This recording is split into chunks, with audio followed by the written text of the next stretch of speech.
Sejam bem-vindos, bem-vindas, queridos e queridas alunas do curso Mater Dei.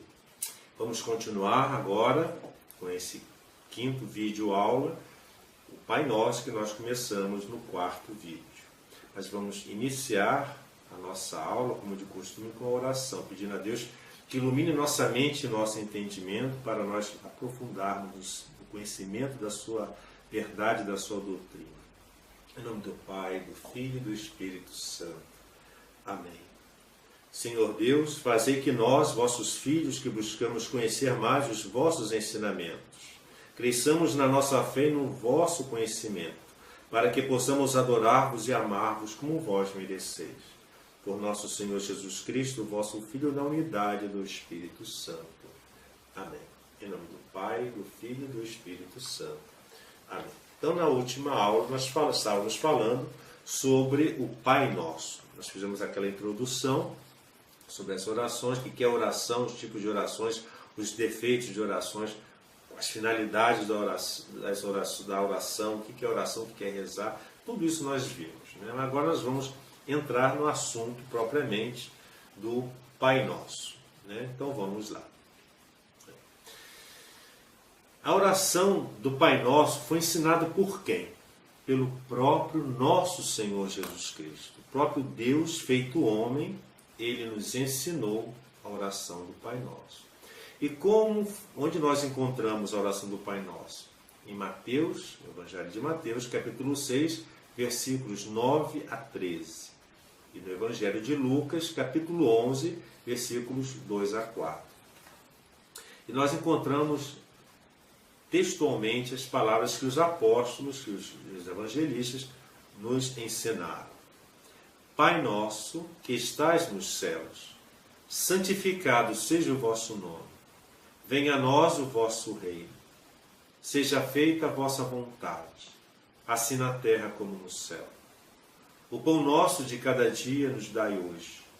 Perdoai-nos as nossas ofensas, assim como nós perdoamos a quem nos tem ofendido. E não nos deixeis cair em tentação, mas livrai-nos do mal. São essas as palavras com as 7 petições que nosso Senhor Jesus Cristo nos ensinou. Quando rezares, rezeis dessa forma. E Ele nos ensinou essa belíssima oração. Uma observação. Não aceitem essas substituições que aparecem pela internet. Reze agora esse novo Pai Nosso. Não, esquece isso. Esse é o principal. Deus que nos ensinou. É palavra de Deus. Não são palavras humanas. São palavras divinas que se fizeram, se encarnaram para nós. Ele, o Mestre, nos ensina a rezar. Vamos descartar esses pais nossos que existem por aí, que não tem nada de Pai Nosso. O verdadeiro Pai Nosso é esse. No Novo Testamento encontramos algumas orações pronunciadas por Jesus, sendo a mais longa e a mais bonita chamada oração sacerdotal, que é que nós encontramos no Evangelho de João, no capítulo 17. A oração sacerdotal é uma oração que Jesus fez ao Pai. Para nós rezarmos o Pai Nosso, é necessário que nós tenhamos disposições interiores, ou seja, que nossa alma esteja preparada, disposta, ou seja, preenchendo certos requisitos para que essa oração tenha eficácia e que expresse realmente aquilo que Deus quer para nós e que nós desejamos ter de Deus. Quais são as disposições interiores da alma para podermos rezar o Pai Nosso e vivenciar o Pai Nosso? Antes de tudo, a conversão. Antes de rezar a Deus, é preciso se reconciliar com os irmãos. Mateus, capítulo 5, versículos 23 a 24. Jesus fala, quando fordes oferecer o seu sacrifício, se lembrar que tem alguma coisa com o seu irmão, deixa aos pés do altar, vá primeiro se reconciliar com o seu irmão. Então, antes de nos dirigirmos, antes de rezarmos, ou orarmos, ou oferecermos alguma coisa a Deus, nós temos que, antes de tudo, isso é Jesus, Deus que nos ensina e que é imperativo. Devemos deixar ao pé do altar aquilo e primeiro nos reconciliarmos com o irmão. E ter, de fato, aí, a partir daí, o amor de Deus. Isso daí é muito importante. Segunda coisa, a confiança filial.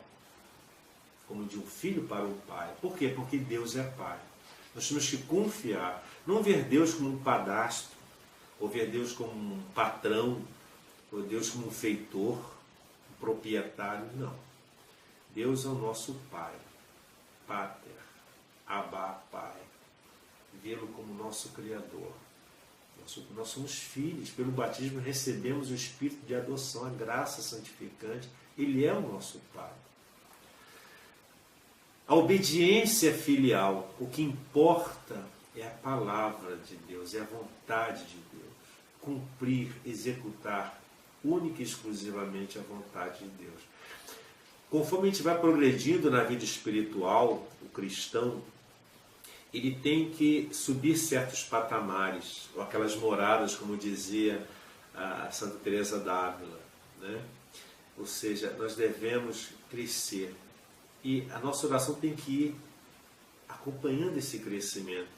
E quando nós chegamos ao patamar, ou à morada em que a oração não é mais aquilo que eu quero, mas o que Deus quer, e pedir, implorar a Ele que você esteja totalmente mergulhado em Deus, essa aí é um estágio de oração, de vida espiritual muito grande. Nós já estamos adentrando numa situação de vida mística, né, dos mistérios de Deus. Outra condição importante, a coerência de vida. Não basta dizer Senhor, Senhor, mas é preciso agir, cooperar com Deus e estabelecer o seu reino. Não é quem diz Senhor, Senhor que entrará no reino, mas aquele que faz a vontade do meu Pai. Então nós temos que estar o quê? Agindo, colaborando, cooperando, estabelecendo, lutando pela implantação do reino de Deus. Né? É coerência de vida. Jesus, a pedido dos seus discípulos, lhes ensina a rezar. Né? Em Mateus 6, capítulo 6, versículos de 9 a 13, Senhor, ensina-nos a rezar. Em Lucas 11, 2, 4. Né? A oração que ele mesmo ensina é a oração do Pai Nosso, também conhecida como oração dominical, do latim Dominici, que quer dizer do Senhor. É a oração do Senhor, Senhor Jesus. Porque nos vem dele. Jesus Cristo é o Senhor, o mestre, o modelo de nossa oração. É realmente, o Pai Nosso é o resumo de todo o Evangelho. A mais perfeita das orações, e está no centro das Escrituras. Né? Era justamente, Tertuliano falava, né? A oração do Pai Nosso é o resumo. São Tomás de Aquino falava que é a mais perfeita das orações. Né? A oração dominical é a oração da igreja por excelência. Por quê? Porque foi Jesus que nos ensinou. Foi Deus que nos ensinou dessa maneira. É parte integrante das grandes horas do ofício divino, da liturgia das horas, dos sacramentos, da iniciação cristã, batismo, a confirmação, a Eucaristia. Está integrada na missa, no sacrifício da missa. Ela se manifesta nela, na oração do Pai Nosso, se manifesta o caráter escatológico, ou seja, dos últimos momentos, dos últimos tempos, e de seus pedidos na esperança do Senhor, até que ele venha. 1 Coríntios 11, 26. É a oração cristã fundamental. Papai e mamãe, que estão fazendo esse curso aqui comigo, por favor, ensine o Pai Nosso aos seus filhinhos, desde pequenininhos, aos seus afilhados, seus sobrinhos. As crianças têm que rezar o Pai Nosso. É do perfeito, é da boca das crianças, dos bebês, das criancinhas, que sai um perfeito louvor. Então, por favor, né, essa é uma recomendação que eu faço no meio dessa aula. Ensine as criancinhas as primeiras palavras, Pai Nosso, ensine a oração. Quais são os 7 pedidos do Pai Nosso? Vamos lá. Quais são os 7 pedidos? A oração do Pai Nosso possui 7 petições, 7 pedidos. 3 esses 7, são teologais, ou seja, estão referentes a Deus. Teologais significa tel, Deus. Teologais são referentes a Deus. Vosso nome, vosso reino, vossa vontade. Pai nosso que estás no céu, santificado seja o vosso nome. Venha a nós o vosso reino. Seja feita a vossa vontade. Nestes 3 pedidos, nos ocupamos e nos preocupamos, acima de tudo, com o que amamos, ou seja, a Deus. São 3 pedidos já feitos e realizados pelo próprio Cristo ao longo de sua vida. Por isso cabe a nós reiterá-los, enquanto Deus ainda não é tudo em todos. Isso é importante, né? Jesus Cristo vivenciou tudo isso. Pai nosso que estás no céu, santificado seja o vosso nome. Jesus santificou o nome do Pai. Venha a nós o vosso reino. Jesus é o reino, ele trouxe o reino. Seja feita a vossa vontade. Ele realizou a vontade do Pai. E ele perpetua essa vontade aonde? Na igreja. E as outras 3? As primeiras são teologais. E as outras 3 se referem a nós, cristãos. Dai-nos o pão, perdoai-nos os nossos pecados, não nos deixeis cair em tentação e livrai-nos do mal. Esta série de pedidos, esses 4, referentes a nós, nos coloca em atitude confiante de expor humildemente as nossas necessidades ao Pai, que deles já sabe antes que os apresentemos. Observando aqui, interessante que nós sempre estamos pedindo, né, o pão, perdão dos pecados, nos evitar cair em tentação e nos livrar do mal. Nós sempre somos dependentes de Deus. E Deus sabe disso e colocou isso na oração que Ele nos ensinou. Nós dependemos totalmente dele. Nós não podemos ser soberbos, meus irmãos. Nós não podemos ser orgulhosos. As pessoas ateias, que se dizem ateus, eles o quê? Eles não reconhecem nada disso. Eles não querem louvar o nome de Deus, não querem que o reino venha, não seja feita a vontade de Deus. Ele não pede a Deus o pão, não pede a Deus perdão de nada. A gente tem que rezar para essas pessoas, para que elas percebam que todos nós somos dependentes totalmente de Deus. Em Deus nós somos, nos movemos e existimos. Não existe Estado laico, não existe sociedade pagã, laicista, Estado não existe. Tudo é de Deus, é o reino de Deus que temos que implantar. Não é o Estado laico que queremos implantar, é o reino de Deus. Há um conflito entre Deus e o mundo. O mundo que não quer Deus. Não queremos que Deus reine sobre nós, mas nós queremos, nós cristãos. Eu não quero a implantação do Estado laico, eu quero a implantação do reino de Deus, que deve começar aqui, mas que se consuma no céu. Vejamos cada pedido separadamente, a fim de que possamos entender qual o significado desses pedidos, conforme for exposto no novo catecismo da Igreja Católica, entre os parágrafos 2761 e 2865. Então vamos à primeira parte, primeira petição. Pai nosso que estais no céu. Nessa oração, Jesus nos revela a Deus como Pai. Pai nosso que estás no céu. É Jesus que nos revela que Deus é Pai. O Pai de todos. O Pai nosso. Só tem Jesus o direito de dirigir a Deus dessa forma. Só Jesus tem o direito, chamando-o de Pai.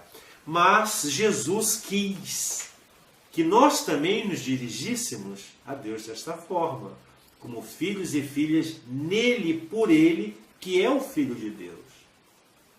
Só Jesus tem esse direito, mas ele quis que nós também nos dirigíssemos por ele, graças a ele, na filiação divina adotiva, que por Cristo fomos resgatados e adquirimos essa condição de filhos de Deus. Ao chamar Deus de Pai Nosso, estamos em comunhão com Cristo e obedientes ao Espírito Santo que ora em nós e através de nós. Podemos invocar a Deus como Pai porque o Filho de Deus, feito homem, revelou isso a nós. Ele, em quem, pelo batismo, nós somos incorporados e adotados como filhos de Deus. Nós vimos isso no sacramento do batismo. Nós assumimos, então, a incomensurável riqueza de sermos em Cristo, no amor do Espírito Santo, o quê? Filhos e filhas de Deus. Dizendo Pai Nosso, invocamos a nossa aliança em Jesus Cristo. A comunhão com a Santíssima Trindade e a caridade divina que se estende pela Igreja às dimensões do mundo. Isso é importante. Quando nós formos rezar o Pai Nosso, primeiro Pai Nosso, ter esse impacto, essa certeza, né, de sermos filhos de Deus, tudo isso que eu acabei de falar. A segunda petição, que estás nos céus, não quer designar um lugar, mas tão somente a majestade de Deus e sua presença no coração de quem? Dos justos. O céu, a casa do Pai, constitui a verdadeira pátria para onde nos dirigimos e à qual já pertencemos, o céu. Santificado seja o vosso nome. O que significa isso? No Antigo Testamento, o nome de Deus era inefável, ou seja, indizível, né? O seu nome é santo. Ninguém pronunciava o nome de Deus. O nome identifica a pessoa. E para o semita, ou seja, os hebreus, o nome traduz a essência da pessoa, aquilo que a pessoa é, a sua missão, ou alguma referência com a natureza e com Deus. Por isso o nome de Deus em hebraico e aramaico é um tempo verbal, não é um substantivo, é um tempo verbal. Yahvé, eu sou aquele que é, ou aquele que sou. Êxodos capítulo 3, versículos 13 a 15, quando no monte, né, Horeb, ele conversa com Moisés.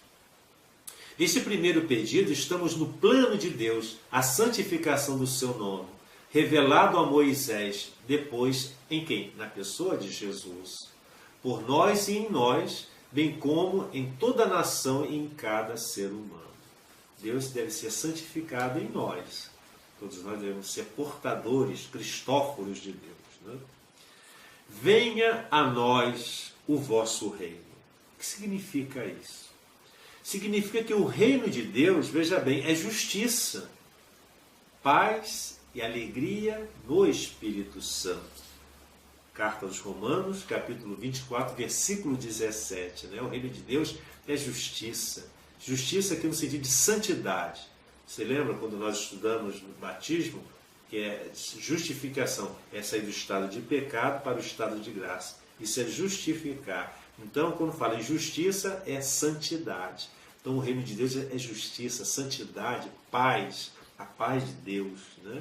Não a paz sem arma, mas a paz que vem de Deus, que liberta. E a alegria que não é alegria carnal, mas alegria espiritual. A plenitude da alegria no Espírito Santo. Implantar e dilatar o reino de Deus neste mundo é compromisso de quem? De cada batizado. Nós temos que implantar e estender, dilatar o reino de Deus, sob pena de sermos identificados como inimigos de Deus. De fato, todos aqueles que lutam contra a implantação do reino de Deus é um inimigo de Deus, é um inimigo do reino. Com este segundo pedido, venha a nós o vosso reino, a igreja tem em vista o quê? Principalmente a volta de Cristo e a vinda do final do reino de Deus. Nós estamos na expectativa escatológica, por isso, visando os últimos tempos, a vinda, o regresso de Cristo e a implantação final do seu reino. Rezando também pelo crescimento do reino de Deus no hoje das nossas vidas. E esse reinado, esse reino de Deus, é Deus como Pai, nós como filhos de Deus, fraternidade e justiça entre nós, administração fraterna da natureza, do universo, e a esperança ativa na plenitude do reino no final dos tempos. Eternidade. Seja feita a vossa vontade, assim na terra como no céu. O que significa isso? É fazer a vontade do Pai. Foi a missão de quem? De Jesus neste mundo. Carta aos Hebreus, capítulo 10, versículo 7. Lucas, Evangelho de Lucas, capítulo 22, versículo 42. É realizando a vontade de Deus que nós nos santificamos e alcançamos a salvação. Isso é óbvio. Só realizando a vontade de Deus que nós alcançamos a salvação. Realizar a vontade de Deus é garantia de vitória sobre o mal. Quem vai contra a vontade de Deus está perdido, está fadado ao fracasso, à perdição. Só quem está unido a Deus, realizando a vontade de Deus, é que se salva. Como eu sei que eu estou fazendo a vontade de Deus? É só cumprir os mandamentos. Essa é a vontade de Deus. Mas como eu vou saber que eu estou agindo conforme Ele quer? Aí já são os desígnios de Deus. Eu não sei os desígnios de Deus em relação a mim. Eu sei que Ele quer que eu faça a vontade dEle. Como? Cumprindo os mandamentos, cumprindo os preceitos que Ele ensinou. Agora, quais são os desígnios de Deus? Eu não sei. Por isso que eu me coloco à disposição e que se faça nele a minha vontade. Que eu seja ferramenta, instrumento de Deus dentro do seu reino, agindo por Deus no mundo para a implantação do seu reino. No terceiro pedido, rezamos ao Pai para que a nossa vontade esteja para com o seu Filho, a fim de realizar seu plano de salvação na vida do mundo. Ou seja, que a nossa vontade esteja unida à vontade do seu Filho. É praticando a vontade do Pai que integramos a família de Jesus e entramos no reino dos céus. Quando Jesus, em Marcos 3, versículos 34 e 35, quem é esse meu pai e minha mãe? Todo aquele que pratica a vontade do Pai. Então Nossa Senhora, a grandeza dela não é só pelo fato, dela ter gerado Jesus, mas também que deu toda a qualidade de realizar a vontade de Deus. Então tem muita gente que vê aquele momento como menosprezar Nossa Senhora. Ele desprezou a mãe. Não, muito pelo contrário. Ele deu mais qualidade ainda pelo fato dela ser, porque aquelas pessoas não entendiam a maternidade de Maria.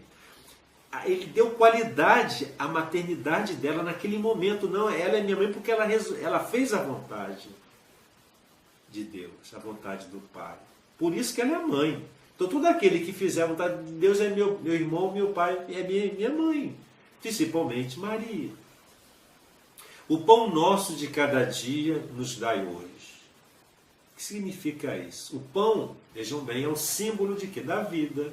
Pois é o alimento mais básico que todo ser humano necessita para viver. Pão é alimentação para o corpo, fruto do trabalho, da justiça salarial. Não é isso? Nós aprendemos? Está lá em Isaías, capítulo 58, versículos 3 a 7. Né? Pão é ainda a palavra de Deus. Deuteronômio 8, 3. E a Eucaristia, Evangelho de João 6, 26 a 58. Neste quarto pedido, o pão nosso de cada dia nos dai hoje, ao dizer, dai-nos, exprimimos em comunhão com os nossos irmãos, nossa confiança filial ao nosso Pai do céu. É recebido no hoje de Deus como alimento indispensável, essencial do banquete do reino e da Eucaristia antecipada. Perdoai-nos as nossas ofensas como nós perdoamos a quem nos tem ofendido. O que significa isso? O perdão, vejam bem, é prática essencial ao cristão para se alcançar a misericórdia de Deus. Eu só vou alcançar a misericórdia de Deus se eu souber ser misericordioso, saber perdoar. É pelo perdão que demonstramos se somos filhos de Deus de fato. O perdão que damos aos outros será a medida com que Deus usará para nos conceder o seu perdão a nós. A quem muito dá, muito será cobrado. Mas a quem muito perdoa, será perdoado. Então nós devemos perdoar as pessoas, mesmo que nos desagrade, mas perdão não é sentimento, não é emoção. Perdão é ato de vontade, é decisão. Eu quero perdoar, embora não sinta nenhuma alegria, nenhuma satisfação com essa pessoa ou simpatia. Ela me fez mal? Fez. Me prejudicou? Prejudicou. Estou chateado? Estou. Mas eu quero perdoá-la, apesar dos meus sentimentos e das minhas emoções, porque eu devo imitar a Jesus. Eu devo fazer isso por amor a Deus e trabalhar esses sentimentos, Mas perdão é, antes de tudo, decisão, ato de vontade de perdoar. Deus sempre está disposto a perdoar, pois esta é a sua justiça, que o mundo não entende. Neste quinto pedido, imploramos a misericórdia de Deus para as nossas ofensas, misericórdia que somente Ele pode penetrar em nosso coração, se soubermos perdoar os nossos inimigos a exemplo e com a ajuda de Cristo. Tudo por Cristo. Eu quero perdoar, embora eu não sinta nenhum amor, estou chateado, magoado, mas eu quero perdoar como Cristo perdoou. Que Ele me dê a graça de reconhecer isso e melhorar meus sentimentos, mas eu quero perdoar. Não nos deixeis cair em tentação. Ao dizermos, não nos deixeis cair em tentação, pedimos a Deus que não nos permita trilhar o caminho que conduz ao pecado. Este é o fruto do nosso consentimento à tentação. A gente só peca quando a gente consente no pecado. O pecado vem em forma de desejo, em forma de sugestão, a tentação diabólica. Mas quando você se sente atraído e diz, eu não quero fazer isso, não vou fazer, é sua decisão, sua escolha. E Deus vem com a graça e te socorre. Não nos deixeis cair em tentação, socorrei-nos, Senhor. A carne é fraca, mas o espírito é forte. Então nós devemos sempre, nos momentos de fraqueza, de tentação, de atração às coisas erradas, dizer o nosso não. Não, eu não quero porque Deus não quer. Eu não vou ofender Jesus. Eu não quero fazer isso. Eu sou filho de Deus. Eu não vou ceder. Diante de nós estão o bem e o mal. Interessa-nos, Deus, o caminho do bem. Mas sucumbimos diante do mal. E por isso pedimos a Deus que nos socorra para não cedermos às insídias do maligno. Neste sexto pedido, imploramos um espírito de discernimento e de fortaleza. Solicita-se a graça da vigilância e a perseverança final. Estamos alertas, sabemos discernir o que é o certo, o que é errado, o que é o bem e do mal. Isso que é sabedoria, discernimentos, discernir o que é o bem e do mal. E se nós formos sucumbir, pedir a Deus que nos ajude, que não nos deixe sucumbir. Mas livrai-nos do mal. O mal é o próprio maligno, o demônio, que desde o começo do mundo vem tentando desviar os homens do caminho de Deus. O mal não é uma abstração, não é. Portanto, mas é uma pessoa. Quem? Satanás, o tentador. Também chamado de diabo, aquele que atravessa no meio, procurando perverter os filhos de Deus. Ele é homicida, ele quer a destruição do homem, da mulher. É o homicida, pois quer a morte de todos os homens. É contrário de Deus, que quer a vida. Ele é o sedutor. Nós vamos estudar demonologia num estudo próprio, num dos módulos. Aqui estou passando, apenas mencionando, que é necessário, mas vamos estudar a questão da natureza angélica e vamos estudar os demônios. Quem se entrega a Deus não teme o demônio. Se Deus é por nós, quem será contra nós? Já está na carta aos Romanos, capítulo 8, versículo 31. Neste último pedido, livrai-nos do mal, o cristão pede a Deus, com a igreja, que manifeste a vitória já alcançada por quem? Por Cristo, sobre o príncipe deste mundo. Né? Evangelho de João, capítulo 14, versículo 30. Sobre Lúcifer, o anjo que se opôs pessoalmente a Deus e ao seu plano de salvação. Ah, mas Lúcifer não existe na Bíblia. Calma. Lúcifer é uma palavra latina. O Novo Testamento foi todo escrito em grego. O Antigo Testamento, hebraico, aramaico e uma parte em grego. Você não vai encontrar todo em latim, não existe originalmente, não. É uma versão do grego para o latim, Lúcifer. Né? Houve uma discussão dessa, mas nós vamos estudar isso no momento certo. Mas Lúcifer é aquele anjo que foi expulso do céu porque se rebelou contra Deus. Né? Nós vamos ver tudo isso. E ele, quando veio lançado para a terra, ele se empenha até hoje de todas as formas, maneiras possíveis para perverter a humanidade, as pessoas. E nós pedimos a Deus que nos livre dele, do mal, né, das tentações, das insídias, das seduções do demônio. E vem a doxologia final. Vosso é o reino, o poder e a glória para sempre. Nós encontramos, né, a palavra doxa, que significa glória final. Não é isso? É a realeza, o poder e a glória. Evangelho de Lucas, capítulo 4, versículos de 5 a 6. É a realeza, o poder e a glória que o príncipe deste mundo atribuía a si, o demônio, pois era um mentiroso e usurpador. Cristo restitui ao Pai estes títulos, até entregar-lhe o reino, quando será definitivamente consumado o mistério da salvação, e Deus será tudo em todos. Essa oração do Pai Nosso é uma oração completa, é uma oração teológica, é uma oração que resume todo o Evangelho, toda a doutrina está aqui. Quando vocês forem fazer um grupo de oração, uma catequese com as crianças, peguem esse texto que eu vou mandar para a apostila para vocês, dissequem isso, estudem isso, meditem isso, reflitam isso, rezem isso daqui. A oração do Pai Nosso é importante, é essencial na nossa vida. Nós devemos rezar o Pai Nosso o dia inteiro. Isso é uma experiência minha. Desde que eu me levanto até a hora de eu me deitar, eu rezo vários Padres Nossos o dia inteiro. Ave Maria, Salve Rainha, então nem se fala. Eu acho maravilhosa essa oração. Eu rezo sempre. Pai Nosso é fundamental na nossa vida. Não rezar mecanicamente, mas meditando essas 7 petições, essas 7 partes dessa oração que é tão importante para a nossa salvação.